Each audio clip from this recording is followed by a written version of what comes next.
Hi friends, welcome back to our channel. Friends, మన channel cricket సంబంధించిన ప్రతి చిన్న అప్డేట్ మన ఛానల్లో రెగ్యులర్ వస్తుంటాయి. ఇంకా మన ఛానల్ని సబ్స్క్రైబ్ చేసుకోకపోతే ఫ్రెండ్స్ వెంటనే సబ్స్క్రైబ్ చేసుకోండి అండ్ పక్కన బెల్ని యాక్టివేట్ చేసుకోండి. అండ్ అదే ఇంకా మన వీడియోని లైక్ చెప్తే ఫ్రెండ్స్ వెంటనే లైక్ చేసి మన వీడియోలోకి తింటాం. ఫ్రెండ్స్ తప్పకుండా లైక్ చేయండి. లైక్ చేస్తే మన వీడియో మార్కెట్కి ఫాస్ట్ రీచ్ అవుతుంది. ఇక India versus Australia 4th test match. ఇక ఫస్ట్ మ్యాచ్ మన టీమిండియా గెలిచింది 295 పరుగుల తేడాతోని. ఇక సెకండ్ మ్యాచ్కి వచ్చేసరికి ఆస్ట్రేలియా 10 వికెట్ల తేడాతో గెలిచింది. ఇక థర్డ్ మ్యాచ్కి వచ్చేసరికి డ్రా అయింది. సో ఓవరాల్ గా చూసుకుంటే మరి ఈ సిరీస్ అనేది ఈక్వల్ ఉన్నారు. ఇప్పుడు ప్రస్తుతానికైతే మొత్తం 5 మ్యాచ్ల టెస్ట్ సిరీస్ లో ప్రస్తుతానికైతే ఈక్వల్ ఉన్నారని చెప్పుకోవచ్చు. మళ్ళీ ఇప్పుడు కొత్తగా స్టార్ట్ చేస్తున్నారు 2 టెస్ట్ మ్యాచ్ సిరీస్ అని చెప్పుకోవచ్చు మరి ఇక్కడ అయితే. సో ఈ మ్యాచ్ చాలా ఇంపార్టెంట్ అని చెప్పుకోవచ్చు మరి సిరీస్ గెలవడానికి ఏ టీం కైనా అని. సో కాబట్టి దాంట్లో ఇంకా మన టీం అయితే చాలా ఇంపార్టెంట్ మ్యాచ్ అని చెప్పుకోవచ్చు. ఇంకా 2 మ్యాచ్లు అయితే మిగిలి ఉన్నాయి. రెండింటికి 2 గెలిస్తేనే అక్కడ మరి WTC ఫైనల్ కి వెళ్ళడానికి ఛాన్స్ అయితే ఉంటుంది. అక్కడ ఒక్క మ్యాచ్ ఓడిపోయినా కానీ ఒక్క మ్యాచ్ డ్రా చేసుకున్నా అని చాలా కష్టం అని చెప్పుకోవచ్చు మరి WTC ఫైనల్ కి వెళ్ళడానికి మన టీం ఇండియాకి. సో కాబట్టి ఈ రెండింటికి 2 గెలిస్తేనే WTC ఫైనల్ కి వెళ్ళడానికి ఛాన్స్ అయితే ఉంటుంది. ఇక ఈ మ్యాచ్ అనేది చాలా ఇంపార్టెంట్ మ్యాచ్ అని చెప్పుకోవచ్చు. 4th test match. ఇక ఈ మ్యాచ్ వచ్చేసి 26th డిసెంబర్ నాడు అయితే జరగబోతుంది మెల్బోర్న్ లో. మరి యూజువల్గా మెల్బోర్న్ వీకెండ్ అయితే మరి డే 3 నుంచి అయితే స్పిన్నర్లకే తెలుపుంటది.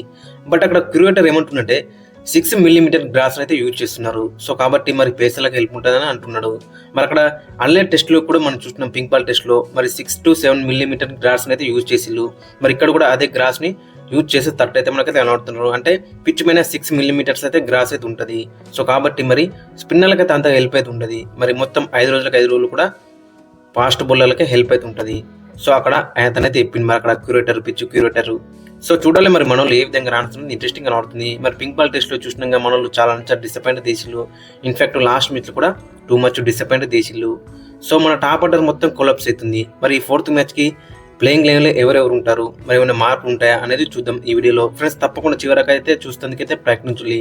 ఇక అక్కడ టాప్ లో మనం చూసుకుంటే ఇద్దరు ఓపెనర్స్. ఇన్ఫాక్ట్ అక్కడ చూసుకుంటే జేసల్ ఫస్ట్ మ్యాచ్ మంచిగా రాణించిండు. బట్ తర్వాత 2 మ్యాచ్ లో టూ మచ్ డిసప్పాయింట్ అయితే చేసిండు.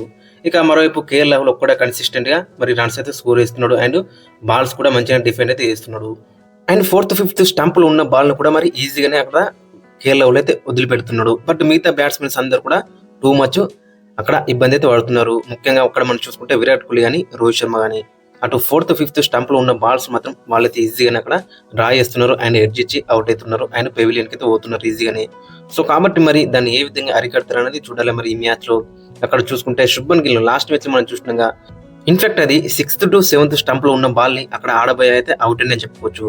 సో కాబట్టి అక్కడ శుభ్మన్ గిల్ కానీ Virat Kohli too much disappoint చేస్తున్నారు. ముఖ్యంగా అక్కడ జడ్జింగ్ లో కొంచెం వీళ్ళైతే డిసప్పాయింట్ చేస్తున్నారు అని చెప్పుకోవచ్చు మరి 4th 5th స్టంప్ లో ఉన్న బాల్స్ అయితే. మరి చూడాలి మరి ఈ మ్యాచ్ కి ఏ విధంగా దాన్ని అరికట్టుకొని వస్తున్నారు అనేది చూడాలి. ఇక మరోవైపు రిషబ్ పంత్ మీద మనమైతే చాలా ఆశలు అయితే పెట్టుకున్నాం. మరి ఈ సిరీస్ ముందు రితన్ పైన ఎక్కువ ఫోకస్ అయితే ఉండేది. బట్ ఫస్ట్ 3 మ్యాచ్లు కూడా టూ మచ్ డిసప్పాయింట్ చేసిండు. ఫస్ట్ మ్యాచ్ లో చిన్న క్యామ్ ఇన్నింగ్స్ ఆడినా కానీ ఇక తర్వాత అలాంటి క్యామెస్ కూడా మనకైతే కనబడతలేవు. సో ఇతను కూడా టూ మచ్ డిసప్పాయింట్మెంట్ అయితే కనబడుతుంది రిషబ్ పంత్ దగ్గంచలు కూడా. ఇక రోహిత్ శర్మ కూడా మరి చాలా డిసప్పాయింట్ చేస్తున్నాడు. ఇక ఈ మ్యాచ్ లో మనం మెయిన్ చూడాల్సింది అక్కడ రోహిత్ శర్మ, విరాట్ కోహ్లీ, రిషబ్ పంత్, జైస్వాల్ ఎవరెవరైతే మరి మ్యాచ్ విన్నర్స్ గా అనుకున్నామో వాళ్ళ దగ్గర నుంచి అయితే నాక్స్ అయితే వస్తలేవు.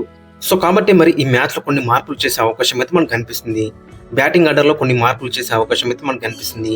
మరి రోహిత్ శర్మ నెంబర్ 3కి వెళ్లే ఛాన్స్ ఉంది అండ్ శుభ్మన్ గిల్ మరి అక్కడ నెంబర్ 6 లో ఆడే ఛాన్స్ అయితే మనకైతే కనబడుతుంది. ఎందుకంటే మరి ఇక్కడ శుభ్మన్ గిల్ నెంబర్ 3లో అవుట్ సైడ్ ఏషియాలో చూసుకుంటే మరి అక్కడ 28, 8, 17, 4, 13, 18, 6, 10, 29, 2, 6, 36, 10, 31, 28 మొత్తం అక్కడ చూసుకుంటే ఒక్క 50 స్కోర్ కూడా లేదు మరి అక్కడ సేనా కంట్రీస్ లో.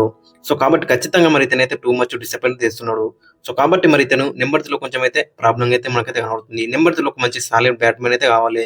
గతంలో మనం చూసినాం చేతేశ్వర్ పూజారా రన్స్ కొట్టకుండా అని బాల్స్ ఏ విధంగా ఒకవైపు డిఫెండ్ చేసిండో మనం చూసినాం. సో అలాంటి కైండ్ ఆఫ్ ప్లేయర్ అయితే కావాలి ఖచ్చితంగా అక్కడ మరి నెంబర్ 3లో రోహిత్ శర్మ ఆడితే బెటర్ అయితే ఉంటుంది.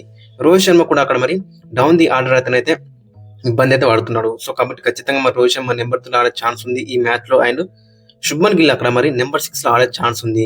లేదంటే నెంబర్ 6 లో నితీష్ కుమార్ ఆడిస్తారు అని శుభ్మన్ గిల్ అయితే డ్రాప్ చేసే ఛాన్స్ ఉంది. ఎందుకంటే ఇంకొక ఎక్స్ట్రా ఫాస్ట్ బౌలర్ ని తీసుకుంటే బెటర్ అయితే ఉంటుంది మరి ఈ మ్యాచ్ లో. ఎందుకంటే మరి బుమ్రా పైన మనం ఎక్కువ డిపెండ్ అయితే అవుతున్నాం. మరి బుమ్రా వస్తేనే వికెట్ అయితే పడుతున్నాయి. బట్ మిగతా అందరి పైన కూడా ఆస్ట్రేలియా వాళ్ళు అయితే అటాక్ అయితే చేస్తున్నారు. సిరాజ్ కూడా లాస్ట్ మ్యాచ్ మనం చూంటుగా 2 మెన్ రన్స్ ఇచ్చిండు. ఆకాశ్ ఫస్ట్ స్పెల్ మంచి చేసిన అని సెకండ్ థర్డ్ స్పెల్ లో 2 మెన్ రన్స్ అయితే లీక్ చేసిండు. నితీష్ కానీ వీళ్ళందరూ కూడా 2 మెన్ రన్స్ అయితే లీక్ చేసిండు. లాస్ట్ 2 మ్యాచ్‌లో మరి ఇంకొక జెన్యూన్ ఫాస్ట్ బౌలర్ లేని లోటైతే మనకైతే కనబడ్డది. సో, కాబట్టి మరి అక్కడ ప్రసిద్ధ్ కృష్ణ గారు అండ్ హర్షిత్ రాణా వీళ్ళిద్దరిట్లో ఎవరికైనా ఒకరికి ఛాన్స్ అయితే బెటర్ అయితే ఉంటది. అక్కడ మరి నితీష్ కుమార్‌ని నెంబర్ 6లో ఆడించి శుభ్మన్ గిల్‌ని డ్రాప్ చేసి అండ్ ఒక ఫాస్ట్ బౌలర్‌ని తీసుకుంటే బెటర్ అయితే ఉంటది. ప్రసిద్ధ్ కృష్ణ గారు లేదంటే అక్కడ హర్షిత్ రాణా. మరి ఈ మార్పు చేసే అవకాశం అయితే మనకు 100% అయితే కనబడుతుంది.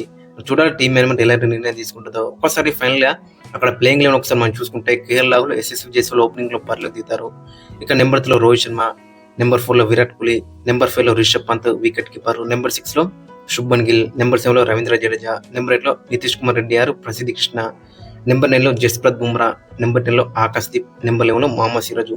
ఒకవేళ ఇట్లా మరి అక్కడ ఎక్స్ట్రా ఫాస్ట్ బౌలర్ కావాలనుకుంటే మరి అక్కడ నితీష్ కుమార్ ప్లేస్ లో వచ్చే ఛాన్స్ ఉంది. నితీష్ కుమార్ కూడా డ్రాప్ చేయొద్దనుకుంటే అక్కడ శుభ్మన్ గిల్ ప్లేస్ లో నితీష్ కుమార్ ఆడే ఛాన్స్ అయితే ఉంటుంది. మరి శుభ్మన్ గిల్ అయితే టూ మచ్ డిసప్పాయింట్ చేస్తున్నాడు. సో కాబట్టి అక్కడ మరి నితీష్ నెంబర్ 6 ఆడతాడు అండ్ ప్రసిద్ధ్ కృష్ణ, హర్షిత్ రాణా మరి మళ్ళీ ఆడే ఛాన్స్ అయితే మనకైతే కనబడుతుంది. మరి పిచ్చుకు తగ్గట్టు కూడా మార్పులు చేసే అవకాశం అయితే ఉంటుంది. ఒకవేళ ఇట్లా స్పిన్ వికెట్ అయితే ఖచ్చితంగా అక్కడ మరి వాషింగ్టన్ సుందర్ కూడా అటాకులకి వచ్చే ఛాన్స్ అయితే మనకైతే కనబడుతుంది. మరి చూడాలి మరి ఎవరెవరికి ఛాన్స్ ఇస్తారనేది ఇంట్రెస్టింగ్ కనబడుతుంది. ప్రాబబిలిటీగా మనం చూసుకుంటే అక్కడ మరి ఇంకొక ఫాస్ట్ బౌలర్తో వెళ్తే బెటర్ అయితే ఉంటుంది అండ్ రోహిత్ శర్మ నెంబర్ 3 ఆడితే బెటర్ అయితే ఉంటుంది. మరి ఇవి 2 మార్పులు చేసే అవకాశం అయితే మనకు కనిపిస్తుంది.